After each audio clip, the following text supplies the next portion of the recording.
J'ai dégusté son foie avec des fèves au beurre et un excellent Chianti.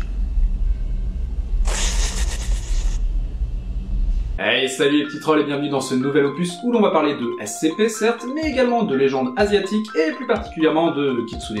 Un Kitsune? Mais qu'est-ce que c'est donc ça? Brave question, Billy. Et c'est justement ce que nous allons voir tout de suite. Dans la culture japonaise, le kitsune est un renard qui, au fur et à mesure de sa longue vie, va gagner des capacités surnaturelles. D'où l'appellation d'esprit renard, mais qui, vous l'aurez compris, n'a pas la même signification que dans notre culture occidentale. Traditionnellement, on estime qu'il gagne une queue tous les 100 ans. Un grand nombre de queues indique donc un renard plus vieux et plus puissant. Selon le mythe, on attribue au kitsune l'appellation de change-forme, et sa transformation la plus prisée est sans conteste celle d'une belle jeune femme. Bon, et occasionnellement il aime bien aussi se changer en vieillard, un trip comme un autre. Quand même, c'est classe les vieux. Cependant, leur transformation n'est jamais parfaite, et ceux-ci doivent constamment faire attention à leur queue qui les trahirait.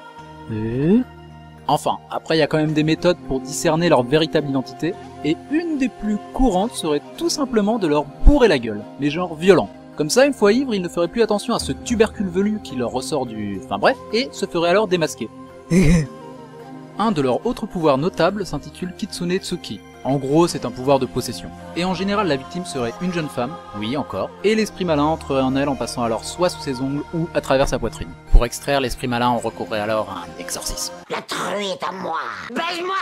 Baise-moi. Kitsune?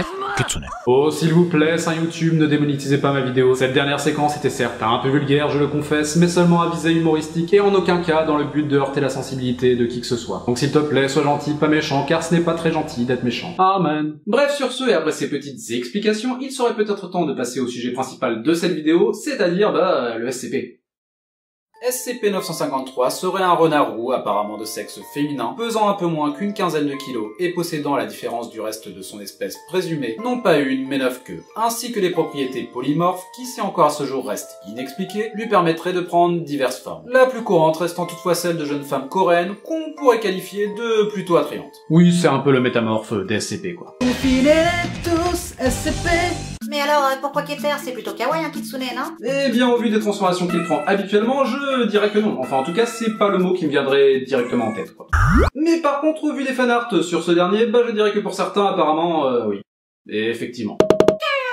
Mais soyons clairs de suite, non, il est pas kawaii. Mais genre, vraiment pas. Et peu importe les fanarts, hein. Puisqu'en effet, à la lecture du rapport, je rangerai ce dernier très facilement dans le top des SCP psychopathes, à côté d'Abel par exemple. Et encore Abel, tu me diras, il a quand même un certain respect pour ses adversaires. Là où 953, lui, c'est rien d'autre qu'un gros sadique. Puisqu'en effet, ce dernier aurait entre autres réussi à convaincre une mère de famille de rôtir et manger son propre enfant, ou bien encore commis des actes nécrophiles sur le cadavre de la fiancée d'un des agents de la fondation, tout en obligeant ce dernier à regarder. Bref, un SCP extrêmement sympathique.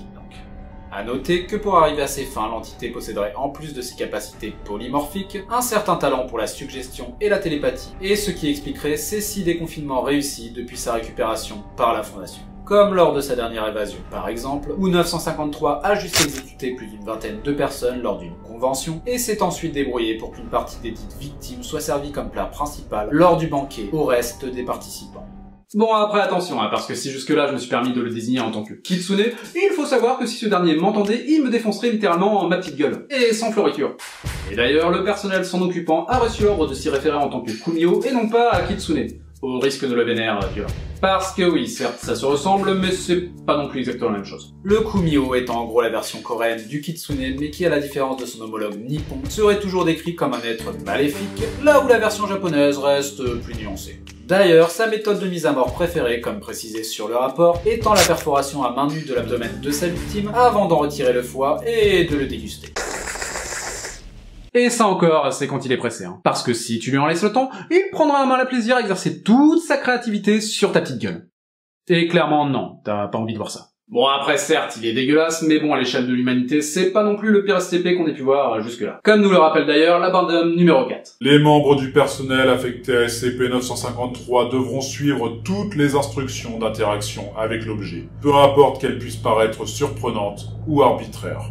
Gardez à l'esprit que les peuples d'Asie ont interagi avec ces êtres des siècles avant notre arrivée sur scène, et ce que nous considérions comme des contes de fées n'était rien d'autre que leur version des procédures de confinement spéciales. Traduction, si on réussit à s'en sortir jusque-là, on va peut-être réussir à en gérer un, non? Traduction de traduction, on n'est pas des petites couilles molles. Merde! Enfin, pour ce qui est de son confinement, ce dernier doit être gardé dans une petite cellule de 4 mètres sur 3 et nourri une fois par jour de 1,5 kg de foie frais, qui semblerait être, comme vous l'aurez compris, son péché mignon.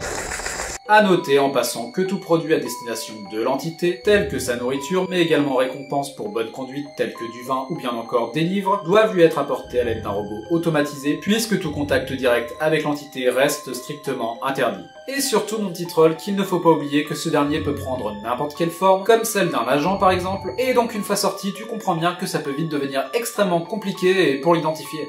Mais à savoir cependant que ce SCP, aussi flippant qu'il peut l'être, possède tout de même un point faible, et qui ne serait rien d'autre que notre fidèle compagnon, à 4 pattes. Mais genre vraiment, hein, place plutôt en face de 953 et il en peut plus, hein, il griffe les murs, il appelle sa mère. Maman! Bon après là, il faut comprendre qu'on parle de gros chiens, ne compte pas non plus l'effrayer avec le chihuahua de Maniuket. Même si ça aurait été assez drôle. Comment 953 refuse de se rendre? Bien, il ne nous laisse plus le choix. Envoyez Fluffy. Ah, pauvre fou, vous ne m'attraperez jamais. Est-ce que... Ah non, pas ça. Ah non, je me rends par pitié. Ah, enlevez-moi ce monstre. Suite à cette découverte, la procédure de confinement fut modifiée, et dès lors, le long couloir menant à la cellule du SCP fut bordé de cages servant de chenilles à différentes races de chiens. Bref, sur ce les petits trolls, si ça vous a plu, on n'oublie pas non plus le petit like et petit partage qui fait plaisir. Et juste avant qu'on se quitte, un petit mot sur la chaîne de Archive Fondation SCP dont je vous mettrai le lien en description, qui est une chaîne tenue par un petit collectif qui eux aussi font des vidéos sur les SCP, sans déconner j'ai envie de dire, et que je vous encourage à aller voir parce que c'est franchement pas mal. Dans un style certes assez différent de mes vidéos, mais bon, c'est ça qui est cool. Avoir un autre regard sur la fondation.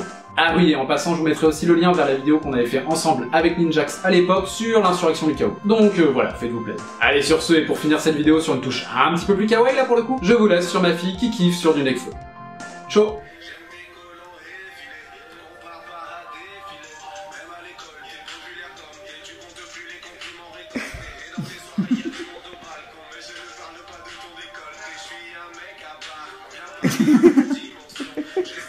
T'aimes bien? Allez, on bouge.